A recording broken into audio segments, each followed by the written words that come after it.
Drainage system जो है वो दिल्ली का कोलैप्स है। रीज़न 15 साल भारतीय जनता पार्टी रही, ड्रेनेज के ऊपर कोई काम नहीं है। 1 साल से हम लोग आए हैं, ड्रेनेज के ऊपर काम कर रहे हैं। 27 जुलाई को उनसे जब बारिश हुई और क्योंकि उन्होंने नालों की सफाई नहीं कराई थी, वो पानी जितना भी जलमग्न हुआ था उस रोड पे सारा का सारा जाकर उस बेसमेंट में फ्लड करा। सख्त से सख्त कार्रवाई होनी चाहिए इनके खिलाफ, सख्त से सख्त कार्रवाई होनी चाहिए। इन्होंने फॉर ग्रांटेड ले रखा चीज़ों को।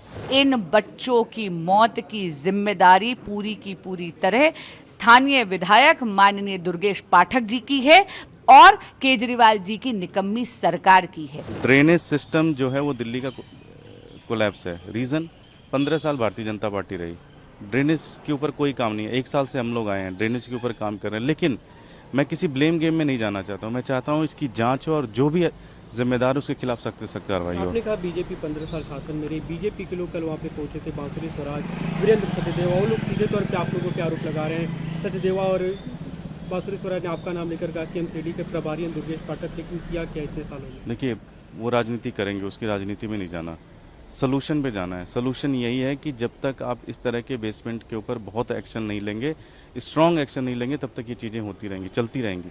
आपको पूरी दिल्ली के अंदर ग्राउंड पे उतरना पड़ेगा, एक एक घर में जाके देखना पड़ेगा। अगर किसी भी बेसमेंट में कोई कमर्शियल एक्टिविटीज़ हो रही है तो उसको बंद कराना पड़ेगा, उसको सील करना पड़ेगा। आपने कहा कि जो जल बोर्ड के अधिकारी वो बात नहीं सुनते हैं, सुपर शकर मशीन आप जो मांग रहे हैं वो नहीं मिल रहा है, तो ऐसे मतलब कब तक चलता रहेगा? कहीं ना कहीं लोग परेशान हो रहे हैं। सख्त से सख्त कार्रवाई होनी चाहिए इनके खिलाफ, सख्त से सख्त कार्रवाई होनी चाहिए। इन्होंने फॉर ग्रांटेड ले रखा चीज़ों को।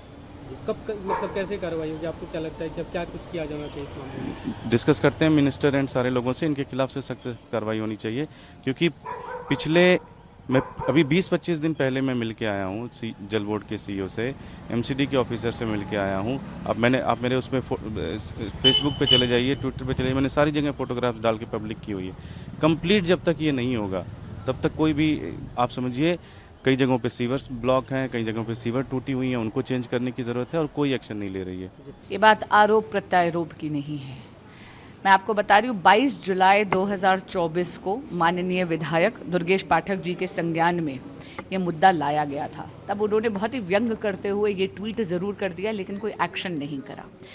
24 जुलाई 2024 को पुनः उस एरिया की ये फोटोग्राफ उनके संज्ञान में लाई गई। उन्होंने मैसेज तो पढ़ लिया, लेकिन फिर दोबारा कुछ नहीं करा।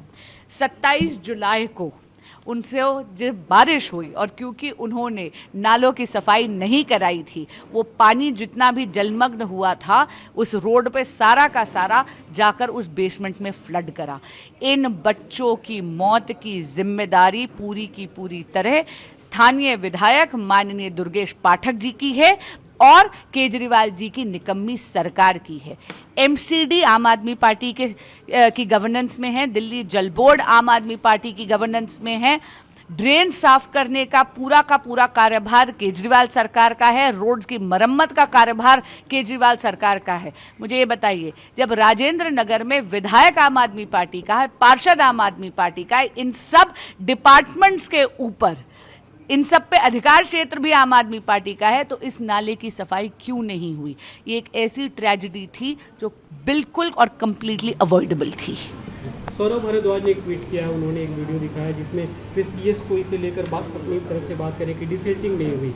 उनका कहना है कि एलजी के अधिकार क्षेत्र में सभी अधिकारी आते हैं और हमारी बात नहीं सुनते अधिकारी।